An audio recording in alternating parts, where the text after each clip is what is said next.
Hai sobatku, selamat datang di channel RL1221. Jumpa lagi. Sebelum kita lanjutkan alur cerita novelnya, jangan lupa like and subscribe ya. Terima kasih. Bab 406 sampai dengan 408 dia sangat pantas dipukuli. Tante Alisa, walaupun begitu, tetap saja itu tidak membuktikan apa-apa.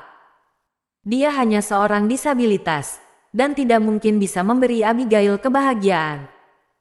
Carlo tiba-tiba berdiri, dan menatap Alisa dengan penuh emosional. Tapi dia bisa menyewa seluruh hotel, yang berarti sudah membuktikan bahwa dia mampu. Alisa terdiam lagi selama beberapa detik, lalu meletakkan cangkang biji melon di atas meja. Saat ini, dia mengaku mentalitasnya memang mengalami beberapa perubahan. Setelah kejadian di Andros Lakeside Hotel serta Peter yang membeli mobil dan rumah beberapa waktu lalu, mentalitas Alisa memang sudah berubah. Yang paling penting adalah, sebagai ibu dari Abigail, Alisa masih ingin menghargai pendapat Abigail. Dia tahu bahwa Abigail sangat menyukai Peter. Jadi jika Peter benar-benar mampu, maka Alisa bersedia memberi mereka kesempatan. Tante Alisa, Anda salah. Menyewa seluruh hotel itu tidak lebih dari menghabiskan uang yang sedikit lebih banyak. Anda mungkin tidak tahu, tapi keluarga Nilo kami punya relasi dalam militer. Jadi aku bisa tahu beberapa hal secara rinci. Carlo menarik napas dalam, lalu duduk di kursi lagi. Maksudnya, Alisa terkejut ketika mendengar kata-kata itu, dan menatap Carlo dengan bingung. Peter pernah jadi tentara, itu tante tahu, kan? Saat ini, Carlo bersikap sama persis seperti ketika berbicara dengan Nyonya Besar Andrea, berpura-pura hati-hati, seolah ingin mengatakan sesuatu yang sangat rahasia. Aku tahu, ada apa dengan itu? Ketika Alisa meletakkan biji melon, dia juga tertarik dengan gosip. Sudah bawahanku selidiki, dulu Peter memang pernah membunuh musuh dalam medan perang. Cedera kakinya itu adalah cedera dari perang. Jadi, pihak militer memberinya kompensasi pensiun yang besar. Tapi dia menghabiskan banyak uang akhir-akhir ini, dan sekarang pasti tidak tersisa banyak lagi. Begitu semua uangnya sudah habis, apa yang akan dia gunakan untuk membahagiakan Abigail? Kata-kata Carlo sangat serius, dan membuat Alisa sedikit mengernyit. Pertama, dia biasanya percaya pada apa yang dikatakan Carlo. Kedua, sumber uang Peter memang tidak jelas, dan Alisa tidak tahu dari mana Peter mendapatkan uang tersebut. Jadi, dia percaya ketika Carlo mengatakan itu. Tante Alisa, Anda yang sudah sampai usia sekarang jelas lebih berpengalaman soal kehidupan, dan lebih paham dari anak muda seperti kami, bahwa uang itu sangat dibutuhkan untuk bertahan hidup di zaman sekarang. Walaupun Peter mendapat kompensasi pensiun, tapi tidak peduli sebanyak apapun uangnya, pada akhirnya pasti akan habis juga. Dia tidak punya properti pribadi seperti keluarga Nilo kami. Dia hanya duduk dan makan tiap hari. Menyedihkan bagi pasangan yang miskin di zaman sekarang. Apa Anda benar-benar ingin Abigail hidup bersama orang yang tak berguna seperti itu? Dia bukannya berinvestasi ketika memegang uang, tapi justru boros dan berfoya-foya. Apakah orang seperti itu dapat diandalkan? Ujar Carlo dengan wajah serius yang dipenuhi dengan kemarahan. Tapi Alisa terdiam lagi. Dia juga tiba-tiba menyadari bahwa Peter tiba-tiba membeli rumah dan mobil akhir-akhir ini. Namun, Peter tidak memiliki bisnis sendiri ataupun penghasilan tetap. Hanya mengandalkan uang kompensasi kecil itu untuk mencari panggung. Tapi pasti akan tiba waktunya uang kompensasi itu habis. Pada saat itu, bukankah justru Abigail yang harus menafkahi Peter? Semakin Alisa memikirkannya, semakin dia tidak bisa menahan cemberut. Awalnya, masih ada harapan untuk Peter di dalam hati Alisa. Namun kini, harapan itu telah pudar tanpa bekas lagi. Sedangkan Carlo dengan tajam menyadari perubahan ekspresi Alisa. Ini adalah hasil yang dia inginkan. Dia tahu bahwa Alisa dan Nyonya Besar Andrea memiliki pemikiran yang berbeda. Jadi dia akan menggunakan metode yang berbeda untuk mengubah pemikiran mereka. Jika tidak, bagaimana rencana mereka untuk menguasai keluarga Karmin bisa berjalan lancar. Tante Alisa, kupikir Anda seharusnya tahu bahwa dalam kehidupan masyarakat zaman ini, punya uang saja tidak cukup. Uang, kekuasaan, dan relasi, apa yang dimiliki Peter. Walaupun Peter punya sedikit relasi, tapi itu sama sekali tidak bisa dibandingkan dengan relasi yang keluarga Nilo kami miliki. Jika Anda ingin membiarkan Abigail hidup bersamanya, kurasa itu bukan keputusan yang bijak. Ada rasa penghinaan yang terdapat dalam kata-kata Carlo, seolah Alisa adalah orang bodoh jika memilih Peter. Tapi aku sudah membuat kesepakatan dengannya. Jadi, aku tidak punya alasan untuk keberatan, apalagi mengusirnya. Terlebih lagi, Nyonya Besar. Alisa terdiam selama beberapa saat, lalu mengangkat kepalanya karena kesulitan. Tante Alisa, jangan khawatir tentang Nyonya Besar, biar aku saja yang urus. Dan Anda juga tak perlu khawatir kalau Peter akan bersikeras untuk tidak pergi dari sini. Aku punya banyak cara untuk menghadapinya. Mungkin dia tidak akan pulang lagi malam ini. Carlo mengulurkan tangan untuk menyentuh dagunya sendiri, dan memasang senyum puas di wajah. Maksudnya, Alisa belum sempat bereaksi untuk sementara waktu. Artinya, Carlo terkekeh dan hendak berbicara. Artinya, kamu sungguh tidak berubah sama sekali. Pada saat ini, pintu tiba-tiba terbuka, kemudian disusul oleh suara Peter yang terdengar. Shosh! Mendengar suara itu, Carlo tanpa sadar berdiri dan melihat ke arah pintu. Carlo benar-benar terkejut saat melihat Peter menggerakkan kursi roda dan menghalangi pintu. Baru setengah jam yang lalu, dia mendapat kabar bahwa orang-orang yang dia utuskan telah menyusul Peter. Selama Peter memasuki jalan terpencil itu, sudah dapat dipastikan kedua kaki Peter akan putus. Kepastian dalam masalah ini sudah terjamin. Kalau tidak, dia tidak akan berani berbicara seperti ini dengan Alisa di sini. Peter seharusnya sudah dikirim ke rumah sakit sekarang. Tapi saat ini, Peter justru pulang ke rumah keluarga Karmin tanpa cedera. Apa yang sedang terjadi di sini? Mata Carlo melebar, dan dia terdiam untuk beberapa saat. Kenapa aku yang bisa pulang mengejutkanmu? Peter memandang Carlo dengan tatapan mempermainkan. Kamu. Carlo mengulurkan jari dan menunjuk ke arah Peter, tergagap-gagap hingga tidak bisa berkata apa-apa setelah itu. Kenapa? Tak menyangka aku bisa kabur dari kepungan lebih dari 30 orang. Tanya Peter dengan wajah mempermainkan. Stete. Mendengar itu, Carlo semakin terkejut. Lupakan saja jika Peter tidak bertemu dengan orang-orang yang telah dia utuskan. Tapi karena Peter sudah berkata seperti itu, yang berarti orang-orang yang diutuskannya pasti sudah berpapasan dengan Peter. Tapi, bagaimana Peter berhasil melarikan diri dari kepungan? Dilihat dari penampilan, Peter terlihat tidak terluka sama sekali. Pemikiran yang muncul duluan dalam benak Carlo adalah Peter menghabiskan banyak uang untuk menyuap orang-orang itu. Ada sesuatu yang ingin kukatakan padamu. Peter perlahan menggerakkan kursi roda menuju Carlo. Carlo sedikit bingung, tapi dia yakin Peter tidak akan berani melakukan apapun padanya di depan Alisa, sehingga dia hanya berdiri di tempat dengan tenang. Bukannya sudah kuperingatkan kalau datang lagi akan patahkan kakimu? Tanya Peter setelah mendatangi Carlo dengan tenang. Kamu. Carlo sedikit menggertakkan gigi. Kamu menganggap enteng kata-kataku, ya? Setelah Peter selesai berbicara, dia tiba-tiba mengulurkan tangan dan meraih pakaian Carlo. Gaya tarik yang kuat langsung menarik tubuh Carlo ke arah Peter. Saat berikutnya, Peter mengayunkan tangan dan menamparkan Carlo dengan keras. Plak! Tamparan tajam dengan suara nyaring melukai Carlo sekaligus mengejutkan Alisa. Melihat Carlo yang langsung mimisan, Alisa bahkan lebih kaget. Tamparan Peter benar-benar kejam dan tanpa ampun. Siapa itu Carlo? Carlo adalah putra tertua dari keluarga Nilo di kota Mandala. Sebagai keluarga kaya baru di kota Mandala, industri keluarga Nilo terlibat dalam berbagai macam bidang. Dan adanya dengan dukungan petinggi-petinggi besar, kekuatan keluarga Nilo di kota Mandala dapat dikatakan cukup besar.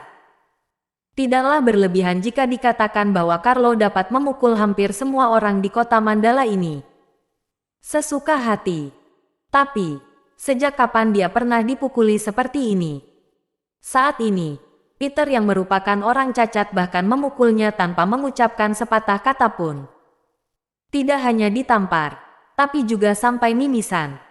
Ini, Alisa kebingungan dan terpana di tempat.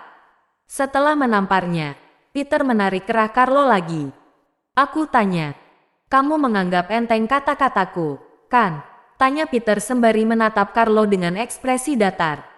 Dasar sialan. Carlo menggertakkan gigi, dan kemarahan di hatinya bergejolak hingga ke atas kepala. Dia tidak mempermasalahkan Peter yang pernah memukulnya karena tidak ada yang lihat. Tapi hari ini, Alisa ada di sini. Tepat di depan Alisa, dia ditampar oleh Peter hingga mimisan. Bagaimana mungkin Carlo bisa menahan rasa malu itu? Carlo mengutuk dengan marah, mengepalkan tangan kanannya dan meninju ke arah Peter dengan keras. Brak!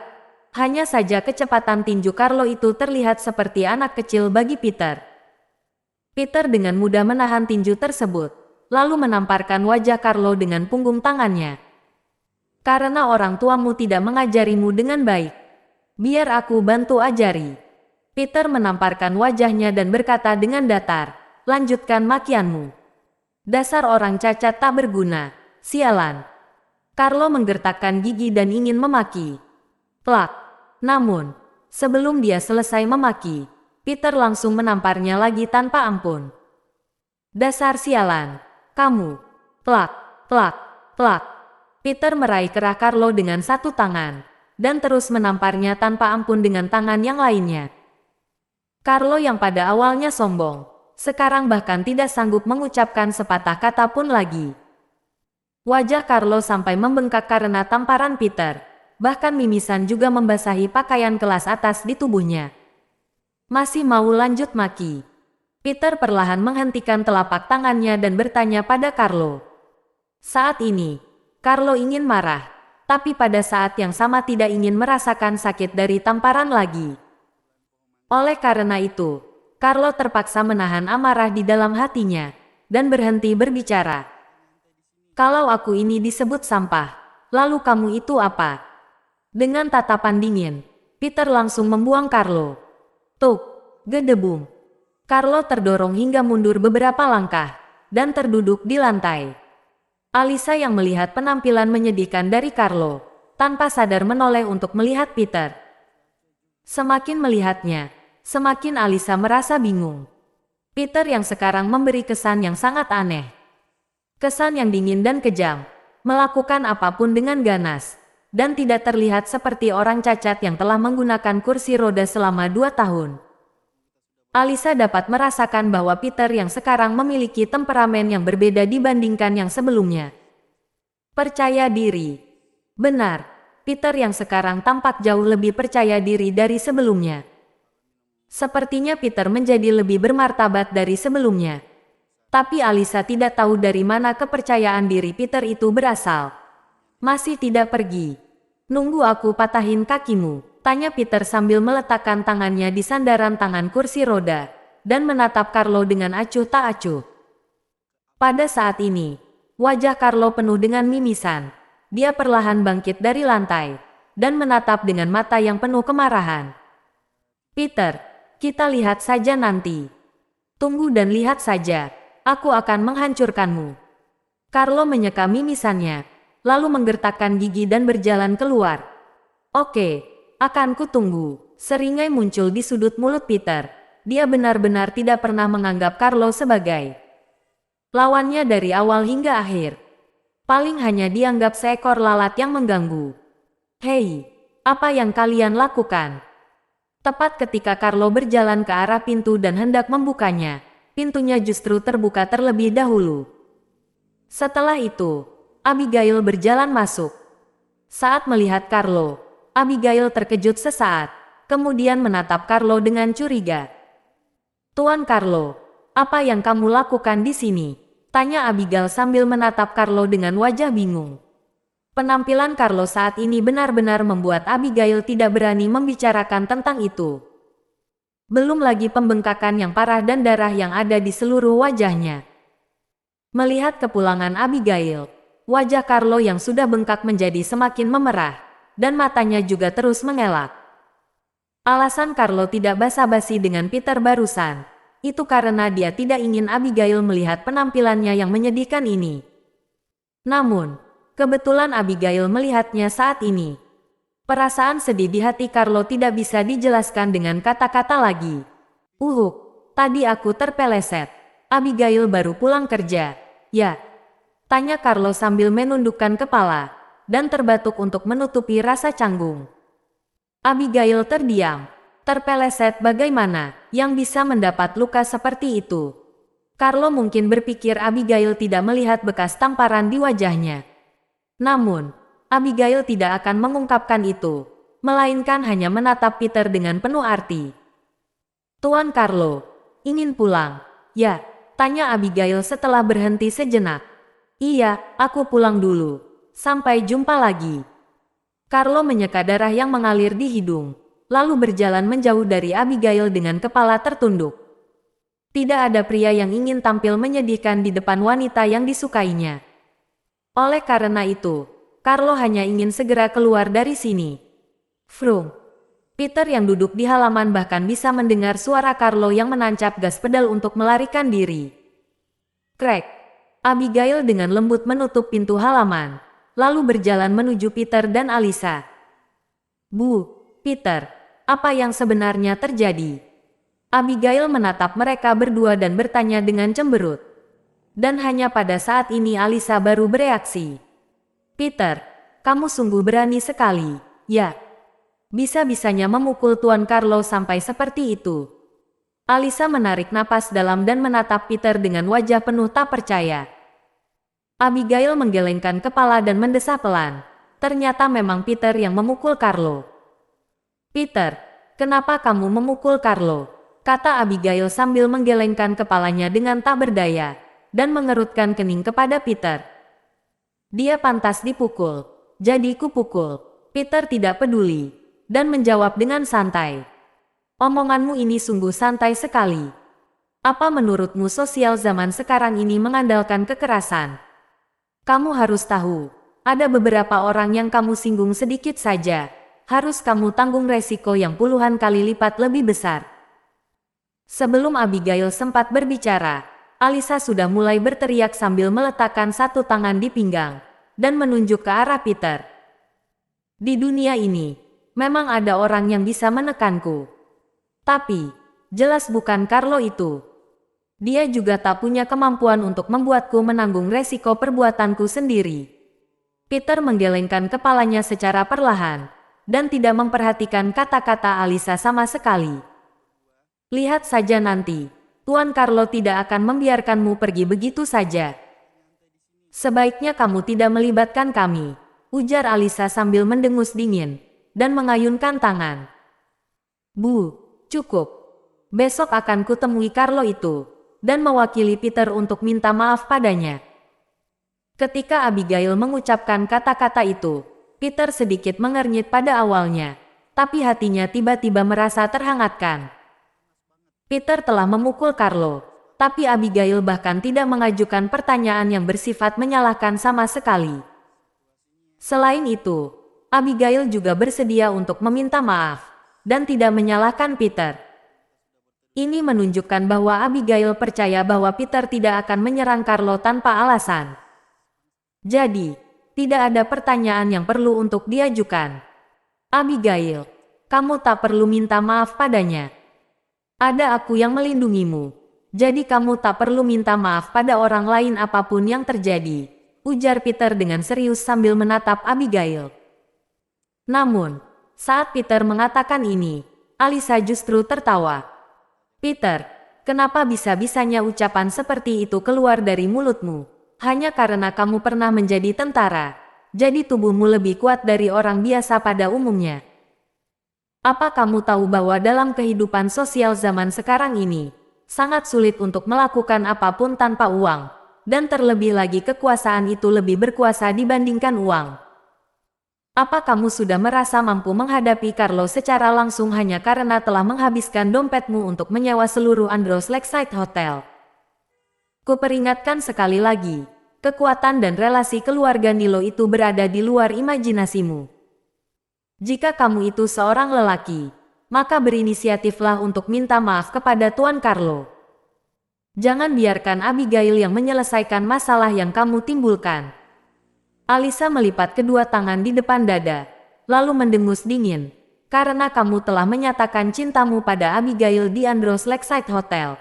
Jadi aku memang telah setuju untuk tidak mempertanyakan hubungan kalian berdua. Tapi jika Abigail dirugikan karena dirimu, maka aku sama sekali tidak akan setuju lagi. Alisa mengungkapkan isi pikirannya. Cukup, hentikan adu mulutnya. Ayo ke kamarmu untuk istirahat dulu, Peter. Abigail tidak ingin Peter dan Alisa berdebat lebih jauh, jadi membawa Peter kembali ke kamar sebelum berbicara dengan Alisa. Bu, apa yang sebenarnya terjadi di sini? Saya tahu Peter punya kepribadian yang bangga diri, tapi dia tidak akan memukul seseorang tanpa alasan, tanya Abigail dengan serius setelah datang ke sisi Alisa.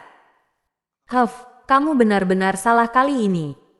Karena kali ini memang Peter yang mencari masalah duluan.